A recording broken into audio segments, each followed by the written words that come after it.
नमस्कार दोस्तों, कदम के आज के वीडियो में आप सभी का स्वागत है। तो हिंदी साहित्य में 150 दिन के लक्ष्य के साथ हम हिंदी साहित्य पढ़ रहे हैं और उसके गद्य खंड में हिंदी निबंध पढ़ रहे हैं। कल के वीडियो में हमने आचार्य शुक्ल द्वारा रचित 2 निबंध कविता क्या है और श्रद्धा और भक्ति निबंध की संवेदना और इससे जुड़े हुए विभिन्न आयामों को पढ़ा। फिर हमने बात की थी कि आज हम शुक्ल जी चूँकि निबंध परंपरा के एक महत्वपूर्ण प्रस्थान बिंदु हैं, तो इनके निबंध की जो विशेषताएं हैं वो सारी पढ़ेंगे। तो ये जो सारे टॉपिक्स आप देख रहे हैं, ये सारे टॉपिक्स आज हम पढ़ेंगे। बेसिकली शुक्ल जी की निबंध शैली की विशेषताओं के बारे में हम आज पढ़ेंगे। उसके बाद जो पेपर 2 के अन्य जो निबंध हैं हमारे 7 निबंध हमारे सिलेबस में हैं, उनको क्रमशः पढ़ने का प्रयास करेंगे। जैसे ये 7 निबंध आपके सामने, 4 और एक दिन 3 निबंध पढ़कर हम निबंध को पूरा पढ़ने का प्रयास करेंगे, ठीक है ना। तो चलिए ये देखते हैं हम शुक्ल जी का जो निबंध है उसकी क्या क्या विशेषताएं हमें देखने को मिलती हैं, ठीक है।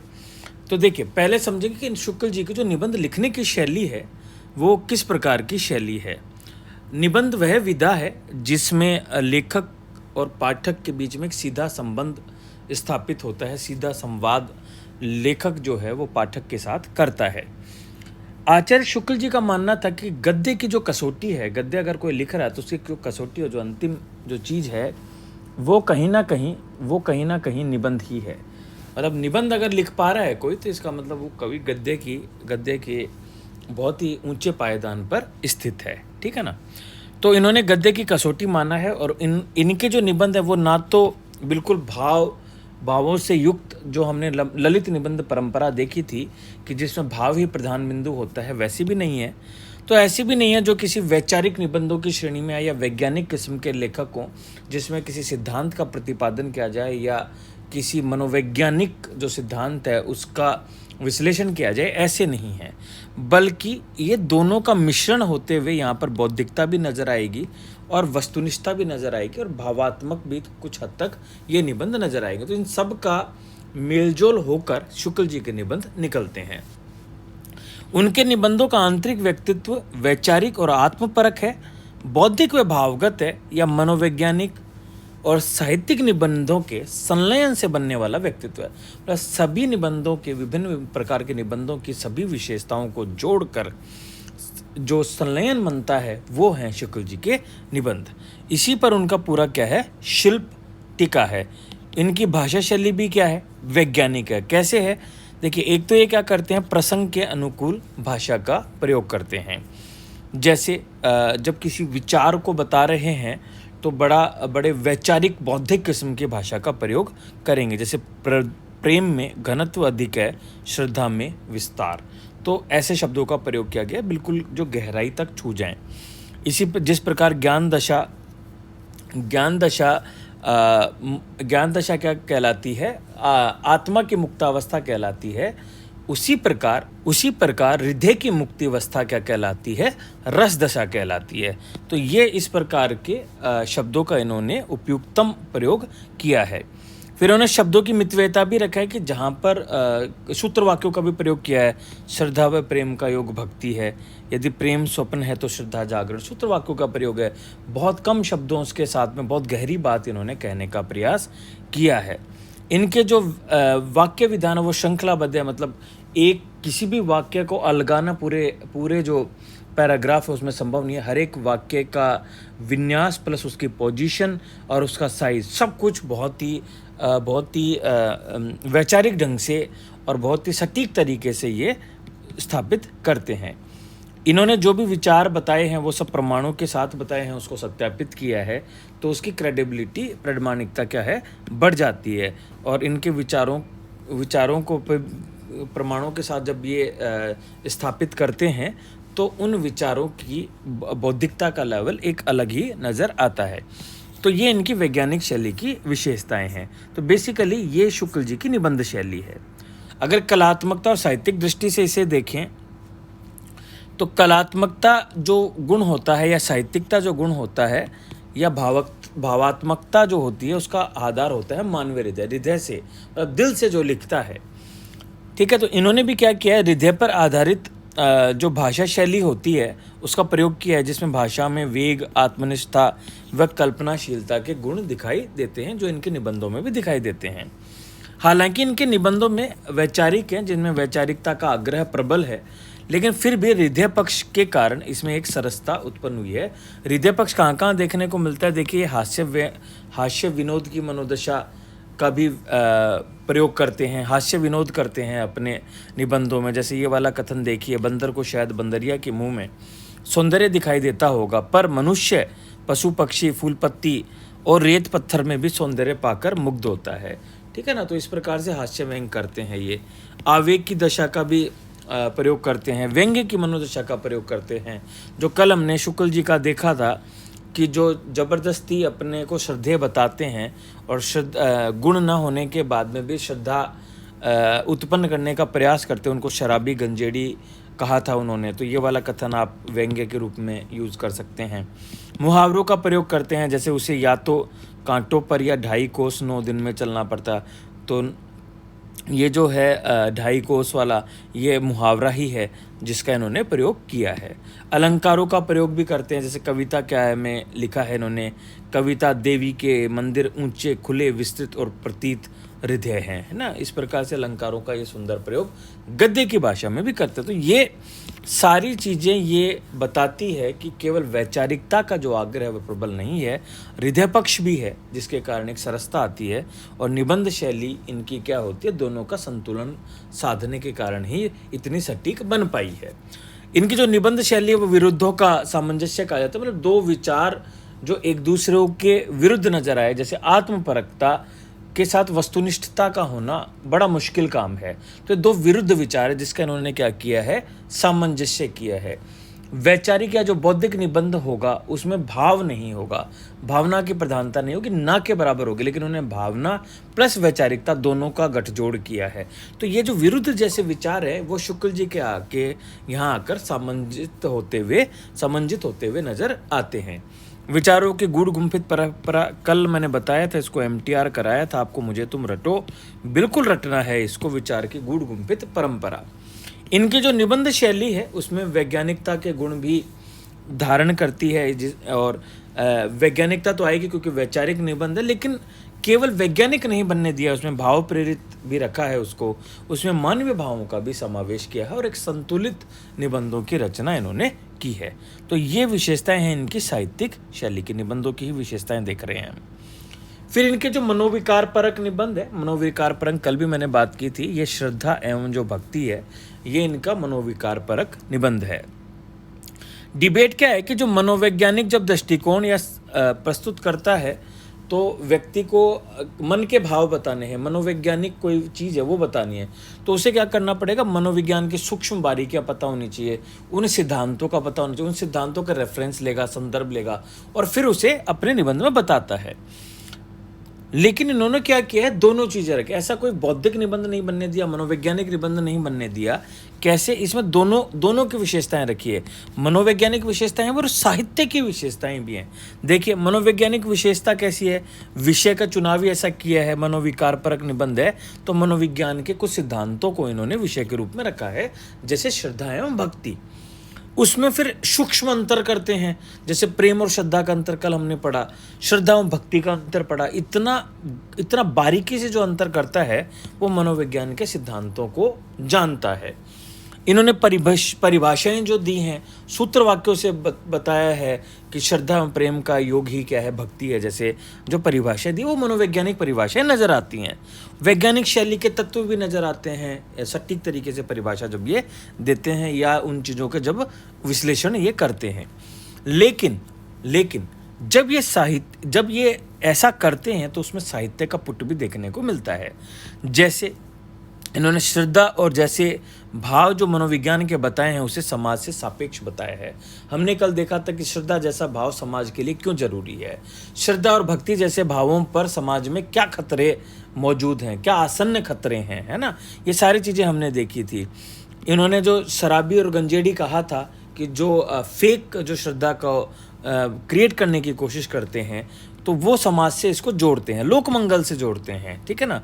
और साहित्यकारी जो शैली के गुण हैं वो भी इसमें मौजूद है, जो हमने भाषा शैली का कहा, हास्य विनोद का, मुहावरे, लोकोक्ति का, लक्षणा शक्ति कहा, कविता के उदाहरण लेते हैं, हास्य विनोद करते हैं, व्यंग्यात्मक भाषा का प्रयोग करते हैं। तो ये सब क्या है, साहित्य के गुण हैं। तो आप ये कहेंगे साहित्यिकता और वैज्ञानिकता यहाँ पे संश्लिष्ट होती नजर आती है, और संश्लिष्ट होते हुए आते हुए भी अगर इसमें कंपैरिजन करें तो साहित्यिकता का जो अनुपात है वो तुलनात्मक रूप से वैज्ञानिकता से ज़्यादा देखने को मिलता है। इसीलिए शुक्ल जी के निबंध पाठक से सीधा संवाद करने में सफल होते हैं। ठीक है ना, इस प्रकार से आप इसको लिख सकते हैं। फिर आता है कि आचार्य शुक्ल जी के जो निबंध है वो वस्तुनिष्ठ है या व्यक्तिनिष्ठ। काफ़ी हद तक हम इस बात कर चुके हैं इस पे। वस्तुनिष्ठ का मतलब यही है कि जो विज्ञान के सिद्धांत हो, या मतलब जो तथ्यात्मक हो निबंध की, बस ऑब्जेक्टिविटी हो, जिसमें कि ये बता दिया ये ऐसा हो गया और इसलिए ये ऐसा होगा। व्यक्तिनिष्ठ में क्या होता है, व्यक्ति के खुद के विचार होते हैं, भावों से जुड़ता है, हृदय से जुड़ता है। तो ये सवाल आता है कि भाई व्यक्तिनिष्ठ है कि वस्तुनिष्ठ है, आप खुद बताइए क्या होगा। हर जगह हम दे रहे हैं, संश्लेषण कर रहे हैं, वस्तुनिष्ठता भी होगी और व्यक्तिनिष्ठता भी होगी। तो ना तो पूरी तरह से व्यक्तिनिष्ठ है, ना पूरी तरीके से आत्मनिष्ठ है, दोनों में आनुपातिकता का निर्वाह किया है, और उस आनुपातिकता से हम निर्धारित कर सकते हैं कि किस प्रकार के हैं। वस्तुनिष्ठ क्यों कहा जाता है, क्योंकि विचारक या बौद्धिक सिद्धांत उठाते हैं, मनोविकार परक निबंध उठाते हैं, उसकी परिभाषाएं बताते हैं, सूक्ष्म, तो वही वाले बिंदु आ रहे हैं देखिए।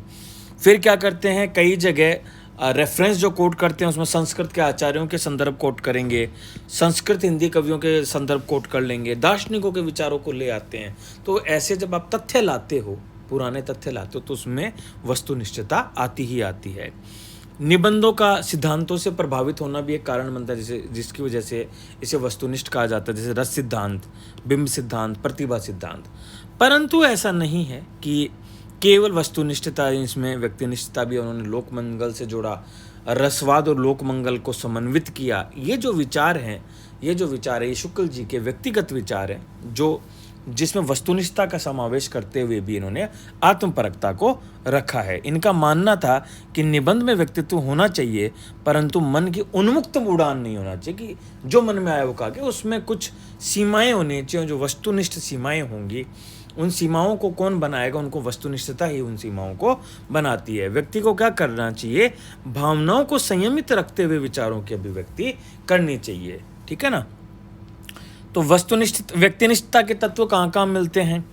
वैचारिक जो व्यक्तित्व आता है, कविता क्या में उन्होंने पूरा मौलिक काव्य शास्त्र रच दिया है, रस की लोक मंगलकारी व्याख्या की है ना। ये सारे उनके क्या है, व्यक्तिनिष्ठ हैं, क्योंकि उनके विचार हैं ये। श्रद्धा और भक्ति में जो भाव विवेचन कर रहे हैं, उसका जो सामाजिक प्रभाव बता रहे हैं। कल हमने देखा था कि श्रद्धा का क्या सामाजिक प्रभाव उन्होंने बताया था। जिन समस्याओं की बात करें, आसन खतरों की बात करें, उनके समाधान की बात कर रहे हैं। ये सब क्या है, वैचारिक उनका व्यक्तित्व उभरा है। और भावुक व्यक्तित्व भी उभर रहा है, जहाँ पर हास्य करते हैं, हास्य विनोद कर रहे हैं, व्यंग्य कर रहे हैं, जीवन के उदाहरण दे रहे हैं। आवेश या क्रोध जैसे भाव उनके निबंधों में जब आते हैं, तो दोनों का समावेश करते हुए वो व्यक्तिनिष्ठता के तत्वों को भी अपने निबंधों में डालते हैं। तो निष्कर्ष रूप से हम ये कह सकते हैं, यद्यपि वो वैज्ञानिक लेखन करते हैं जिसकी वजह से वस्तुनिष्ठता आती है, पर उन्होंने ललित निबंध की कुछ विशेषताओं को भी अपनाया है, जिससे आत्मनिष्ठता भी उनके निबंधों में आई है। तो हम उनके निबंधों को वैचारिक आत्मनिष्ठता वाले निबंध कह सकते हैं। ठीक है ना, कह सकते हैं। फिर एक बात आती है कि भाई हिंदी निबंध परंपरा है, उसमें शुक्ल जी का क्या स्थान है। बहुत महत्वपूर्ण स्थान है, हमें पता है। ये बात काल विभाजन इन्हीं के नाम पर किया गया है, ये बात हम कर चुके हैं। हिंदी निबंध का विकास किया था जब हमने इस पर बात की थी। इसके पूर्व जो निबंध की जो ठोस परंपरा तो विद्यमान थी, परंतु शुक्ल जी ने आकर उसमें बहुत सारे ऐसे इनपुट्स दिए जिससे इस परंपरा को और ज़्यादा प्रोत्साहन मिला, या ठोस रूप में यह परंपरा स्थापित हो गई। तो इसमें अगर प्रश्न आता है तो आप भारतीय युग, द्विवेदी युग के बारे में लिख सकते हैं, जो हमने पहला जो लेक्चर है हिंदी निबंध का, जिसमें हिंदी निबंध के विकास में जो बातें मैंने बताई है वो आप लिख सकते हैं। फिर इन्होंने क्या किया, इनके आने से क्या हुआ, एक मनोविकार परक जो निबंध की परंपरा पहले से चले आ रही थी, जिसमें बालकृष्ण भट्ट, माधवराज मिश्र, महावीर प्रसाद द्विवेदी जैसे लोग थे, उसमें इन्होंने उसमें इन्होंने अपना योगदान किया। मतलब दोनों परंपराएं थी, निबंध की भी थी और मनोविकार परक निबंधों की भी थी, लेकिन इन्होंने अपना जो योगदान दिया, एक तो विषय को लेकर दिया, इन्होंने मनोविकार परक निबंध भी लिखे, काव्य शास्त्रीय निबंध भी लिखे। दोनों का उदाहरण दे सकते हो। कविता क्या है, इधर श्रद्धा और भक्ति। शैली जो अपनाई वो एक बिल्कुल ही अलग प्रकार की शैली थी। इन्होंने मानक भाषा का प्रयोग किया, भाषाई मितव्यता रखी उसमें। हिंदी निबंध को वैज्ञानिक शैली से जोड़ा, वैज्ञानिक सिद्धांतों को भी हिंदी निबंध में स्थापित किया। वस्तुनिष्ठता भी रखी तो आत्मनिष्ठता को भी रखा और दोनों का समन्वय भी किया। उपदेशात्मकता से बचने के लिए इन्होंने हास्य विनोद व्यंग्य आदि का प्रयोग इन्होंने किया। यही सारी चीज़ें हम पढ़ चुके हैं, बस केवल इंडिकेटिवली बता रहा हूँ। अगर प्रश्न आता है कि हिंदी निबंध को क्या योगदान है तो आप बात कर सकते हैं, पहले पृष्ठभूमि बता सकते हैं और उसके बाद में उनका योगदान आप बता सकते हैं। और बाद में भी इन्होंने ऐसी परंपरा को स्थापित किया जो आगे भी जारी रही, जिसमें प्रेमचंद, डॉक्टर नगेंद्र, नंद दुलारे वाजपेयी, डॉक्टर नामवर सिंह, निर्मल वर्मा अज्ञे जैसे रचनाकारों ने इस परंपरा को आगे बढ़ाने में अपना योगदान दिया। कब? शुक्लोत्तर परंपरा में। इनके विचार यही थे जो हमने कल भी बात की थी कि गद्य की कसौटी क्या है? निबंध है। यदि गद्य कवियों या लेखकों की कसौटी है तो निबंध किसकी है? गद्य की कसौटी। एक कोट हमेशा करना, आप जब भी आप उत्तर शुरुआत करो, यहाँ से भी आप उत्तर की शुरुआत कर सकते हो। और ये इनका कहने का विचार यही था, क्योंकि इनका मानना था कि भाषा की शक्ति का पूर्ण विकास किसमें होता है? निबंधों में ही होता है।